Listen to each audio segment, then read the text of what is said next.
Hello students, आज आप लोग के सामने class 12th Hindi medium mathematics का लेक्चर 6 लेकर उपस्थित हूँ। आज के इस लेक्चर में सारणी के कुछ जो एप्लीकेशन है या उनके जो अनुप्रयोग हैं उसको हम जानेंगे। और इसमें यह आज का जो अनुप्रयोग में एक कंडीशन उसकी है वो ये है कि त्रिभुज का क्षेत्रफल सारणिक रूप में या सारणिक विधि से। ऐसे तो त्रिभुज का क्षेत्रफल अगर उसके कोई भी के तीन बिंदु या उसके जो शीर्ष हम कहें, अगर वो x1, y1, x2, y2, x3, y3 के फॉर्म में अगर हैं तो उस त्रिभुज का क्षेत्रफल हम 1/2 into x1 y2 minus y3 plus x2 into y3 minus y1 plus x3 into y1 minus y2 से हम इसको निकालते थे। ज्योमेट्री वाली जो कंडीशन थी उसकी। तो अब इसी चीज़ को हम सारणिक रूप में कैसे होगा तो इस चीज़ को हम जानते हैं। तो अब इसके लिए यहाँ पे सारणिकों के अनुप्रयोग कुछ इसको हम इसी में समझेंगे। इसमें ये कह रहा है कि त्रिभुज का क्षेत्रफल, एरिया ऑफ ट्रायंगल। अब इसमें अगर इसके जो भी शीर्ष अगर हैं, कोई एक त्रिभुज है जिसके शीर्ष x1, y1, x2, y2, x3, y3 अगर हैं तो त्रिभुज का क्षेत्रफल, त्रिभुज का जो सूत्र था हमारा कि त्रिभुज का क्षेत्रफल equal to 1/2 into x1 into y2 minus y3 plus x2 into y3 minus y1 plus x3 into y1 minus y2, इससे हम निकालते थे। अब इसी कॉन्सेप्ट को क्या किया गया है, यहाँ पे एक डिटर्मिनेंट की जो कंडीशन है, अब तक आप लोग जो एक्सपेंशन करते आए हो कि अगर कोई भी डिटर्मिनेंट या सारणिक अगर ये इस फॉर्म में हो कि जिसके जो element x1, x2, x3, y1, y2, y3 1 1 1, अगर ये इस फॉर्म में हो तो उसका जो एक्सपेंशन हो हम करें अगर इस C1 के सापेक्ष, तो ये उसका एक्सपेंशन इस टाइप से आएगा। और इतना एक्सपेंशन होने के बाद यहाँ पे x1, y2 माइनस y3 और ये कंडीशन आएगी और एक्चुअल में ये आ जाएगी x1, y2 minus y3 plus x2 into y3 minus y1 plus x3 into y1 minus y2, ये कंडीशन आ जाएगी। अब अगर इसी को हम क्या करें भाई, इतना जो कंडीशन है ये इस सारणिक के इक्वल है, ये हाफ आपका ऐसी, तो इसीलिए अगर सारणिक के रूप में हम अगर त्रिभुज का क्षेत्रफल हम निकालें तो त्रिभुज का जो क्षेत्रफल आएगा वो 1/2, और ये सारणिक के रूप में जो एलिमेंट आपके ऐसे आएंगे x1, x2, x3,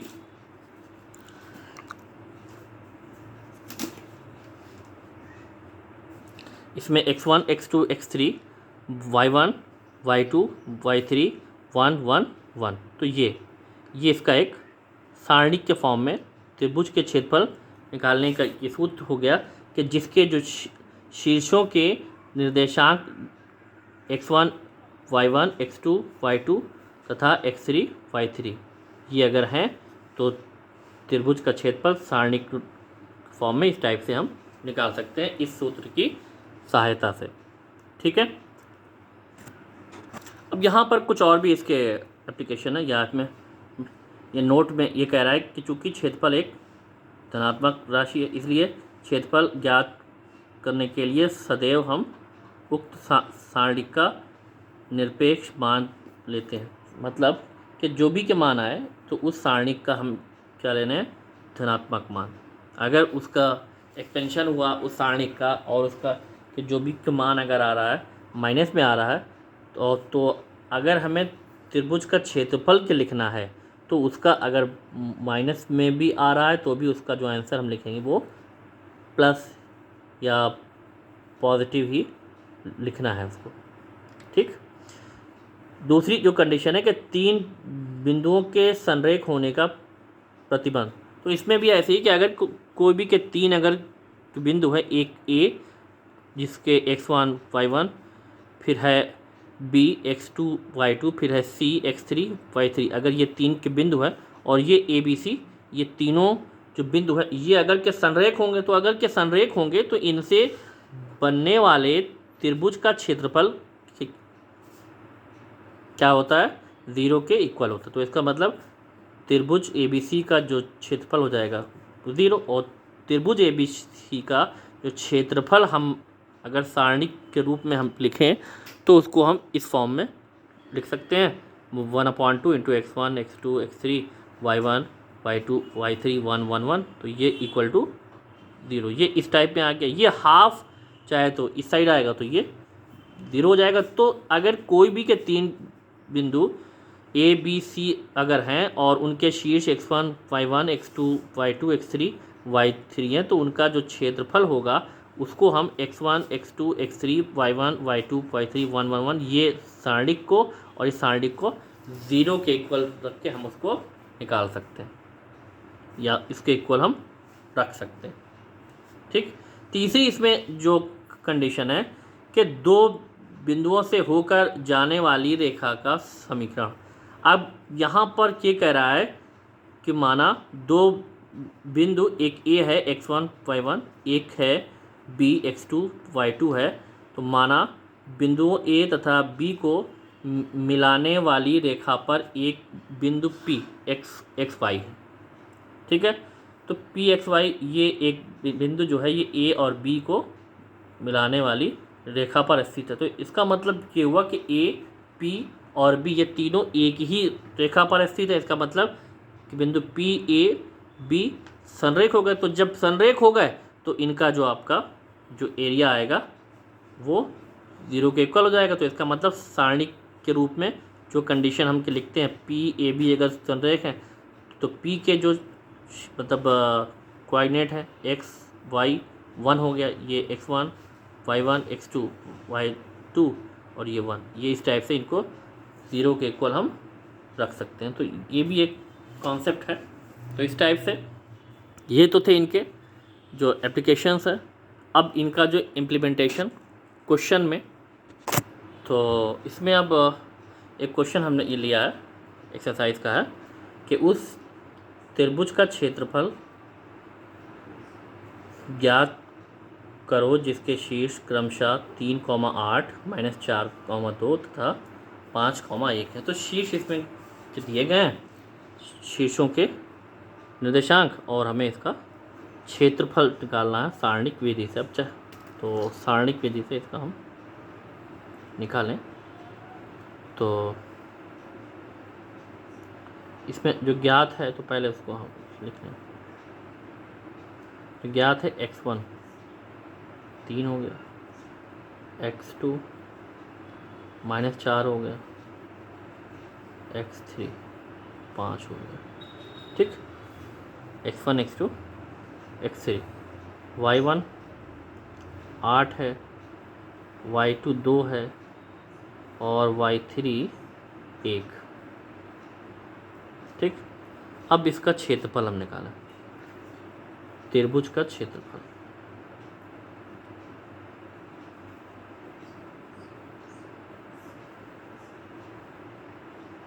तो फार्मूला जो है आपका 1/2, इस सारणी के रूप में इसको हम लिखेंगे x1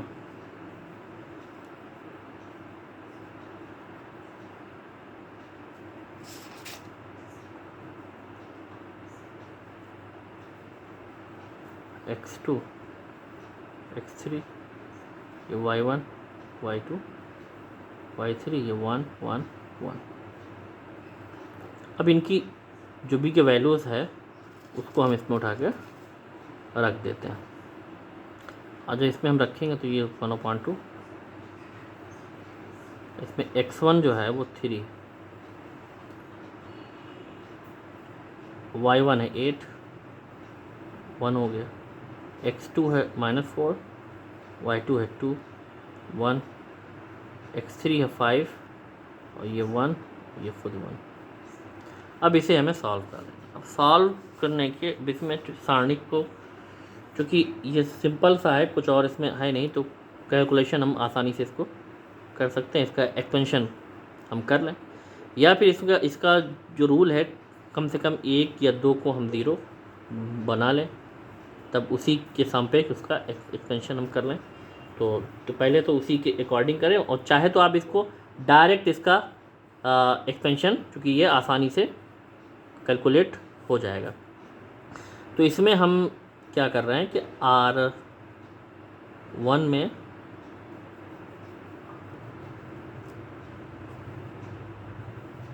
R1 माइनस R2 और R2 में R2 माइनस R3 करती है, ताकि इसलिए कि यहाँ पे 0 आ जाए, उसके बाद उसी के सामने उसका विस्तार हो जाएगा। तो अब जब ये होगा तो ये 3 और ये माइनस है, माइनस माइनस हो गया प्लस 7 आ गया, 8 और ये -2 6 आ गया, 1 और ये -1 0 आ गया। तो ये R1 में अब R2 में R2 माइनस R3 तो -4 ये -5 तो -9 आ गया, 2 -1 1 आ गया, 1 -1 0, फिर ये 5 ये 1 ये 1 आपका ऐसा ही है। अब इसका हम भाई ये है C3 के सापेक्ष इसका विस्तार हम कर रहे हैं। तो C3 के सापेक्ष होगा तो पहले ये यहाँ पर जो C3 में है, पहला इसमें जो अवयव है 0, ये प्लस भी होगा, प्लस माइनस प्लस ही आएगा। अब ये जिस पंक्ति और जिस स्तंभ में है उसको छोड़ देंगे, ये और ये। अब ये मिल रहा है इधर, तो ये 1 और 9 -9 और 5 है, ये -5 हो गया। फिर इसका इधर -0, तो अब ये इस पंक्ति में है और इस स्तंभ में जोड़ी, तो 1 और ये 7 हो गया, 5 6 30 तो -30 हो गया, ठीक। फिर +1, जब ये 1 है तो ये इस पंक्ति और इस स्तंभ में है, तो ये 1 और 7 हो गया, और -6 9 54 तो प्लस हो जाएगा 54, माइनस तो रहता ही है और वो खुद माइनस है। तो इसमें एक्चुअल में क्या हुआ है कि C1 वो C3 के सापेक्ष विस्तार करने पर, अभी आप लोग लिखिएगा। उसके बाद अब ये 1/2 यहाँ पे ये 0 है, ये कुछ भी आए तो ये सब 0 हो जाएगा, ये 0 है, ये कुछ भी आए तो ये सब 0 हो जाएगा। ये 54 और 7 आपका आ गया कितना,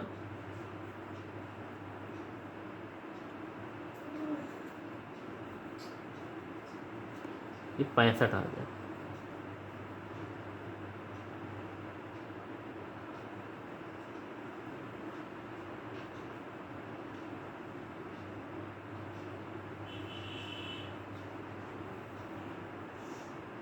चौवन और 7 तो 7 4 11,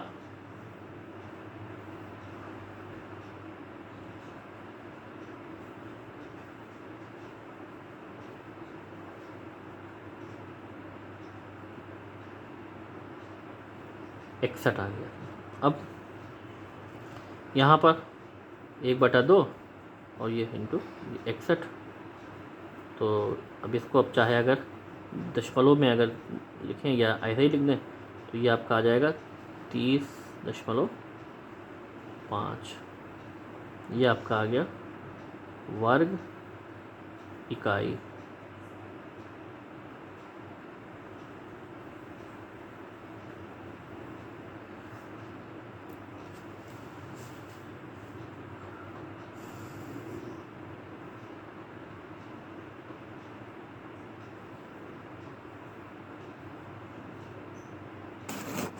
तो अब ये इसमें एक दूसरा क्वेश्चन, इसमें ये कह रहा है कि सारणिकों का प्रयोग करके दिखाइए कि निम्न बिंदु 5,5 -5,1 तथा 10,7 संरेख हैं।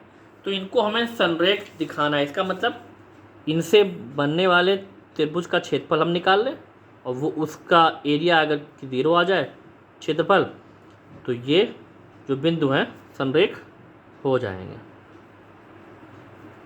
तो इसमें ज्ञात, तो इसमें जो ज्ञात है वो x1 कितना 5, x2 -5, x3 10, y1 5, y2 -1 और y3 7। अब क्षेत्रफल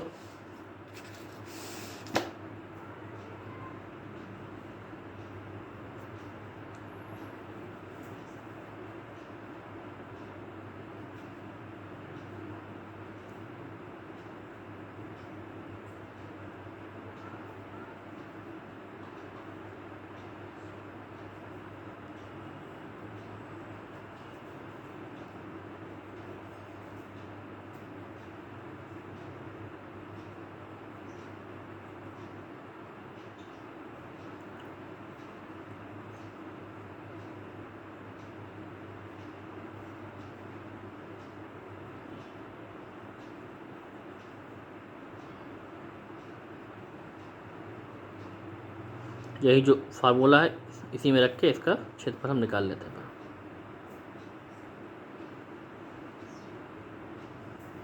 रख देंगे इसमें,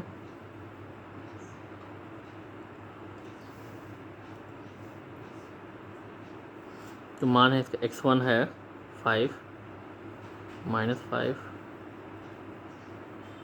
10 5 1 7।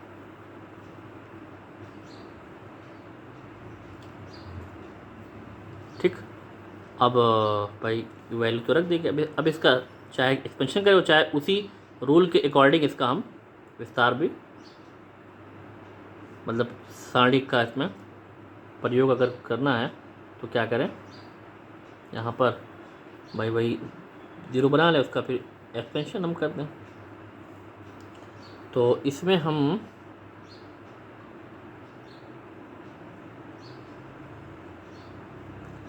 R2 में R2 - R1 और R3 में R3 - R1 दोनों को R1 से स्प्लिट किया। ठीक है, अलग के इसको हमने थोड़ा सा चेंज कर दिया। तो R2 में मतलब R1 में कोई चेंज नहीं होगा, तो ये ऐसे ही आ जाएगा। ठीक, R2 में अब R2 - R1 तो -5, ये -5 हो जाएगा, तो -10 हो गया। ये 1 है और ये -5, तो 1 और -5 -4 आ जाएगा, और 1 और -1 0 आ गया। ऐसे इसमें 10 क्योंकि R1 से होगा सब्ट्रैक्ट, R3 - R1 तो 10 -5 तो ये आ जाएगा 5। यहाँ पे 7 - 5 आ जाएगा 2, और ये 1 - 0 आ गया।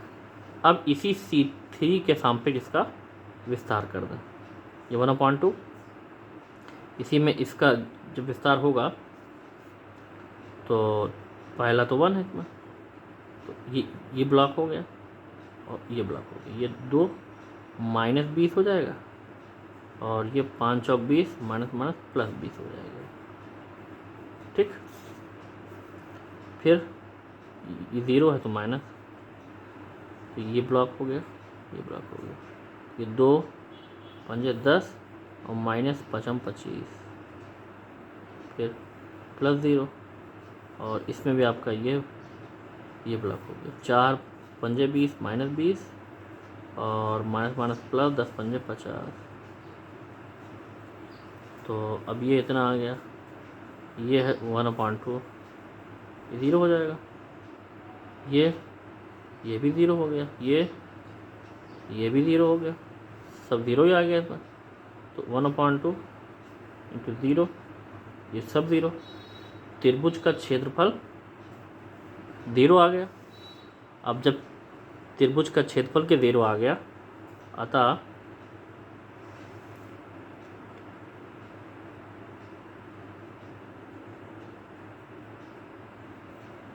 दिए गए बिंदु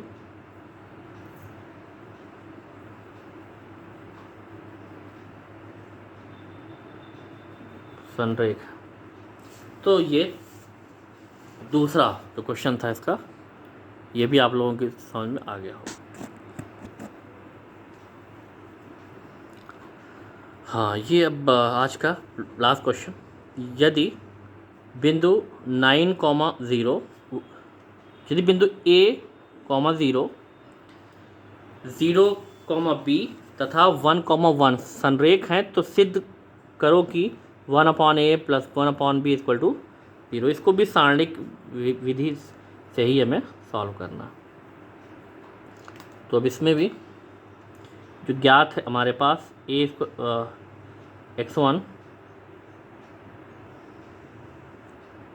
A हो गया, y1 0 हो गया, x2 0 हो गया, y2 B हो गया, x3 1 और y3 भी 1। ये ज्ञात है हमारे पास। अब वही चीज़ है कि इसको हमें ये खुद ये कह रहा है कि संरेख हैं, तो जब ये खुद से ये कह रहा है कि संरेख है तो इसको हम दिखेंगे, क्योंकि ज्ञात बिंदु संरेख है। तो ये अगर संरेख हैं तो इसका इनसे जो कंडीशन जो बताई थी कि x1 x2 मतलब इनसे बनने वाले त्रिभुज का जो क्षेत्रफल होगा वो भी 0 के इक्वल आ जाएगा। तो ये तो वो हो गया और ये इक्वल टू 0। ठीक, तो ये कंडीशन हो गई। 1/2 चाहे लिखें और चाहे लिखें, क्योंकि ये इस साइड जब जाएगा तो वो भी 0 हो जाएगा। तो अब ये कंडीशन है संरेख वाली। तो अब इसमें x1 y1 और x2 y2 की जो वैल्यू है उसको हम रख दें। तो ये A 0 1, ये 0 B 1, ये 1 1 1 और ये इक्वल टू कितना आ गया 0। अब यहाँ पे भाई अब क्या करना,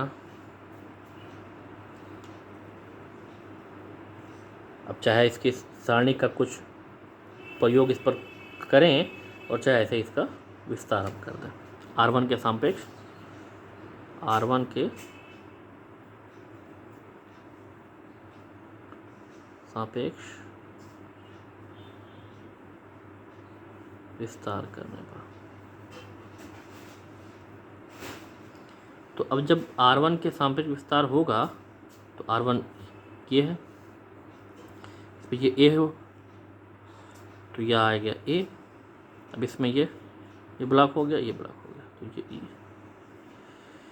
B इंटू 1 B आ गया और ये 1 इंटू 1 -1 आ जाएगा। फिर ये 0 है तो -0 हो गया, यहाँ पे ये ब्लॉक हो जाएगा, ये ब्लॉक हो जाएगा, तो 1 और 0 0 हो गया और -1 हो गया। फिर ये +1, अब ये क्या हो जाएगा, ये ब्लॉक हो गया और ये ब्लॉक हो जाएगा, ये 1 और 0 0 हो जाएगा और 1 B - B हो जाएगा। ठीक, और ये जो है क्योंकि इक्वल टू क्या है 0 के इक्वल।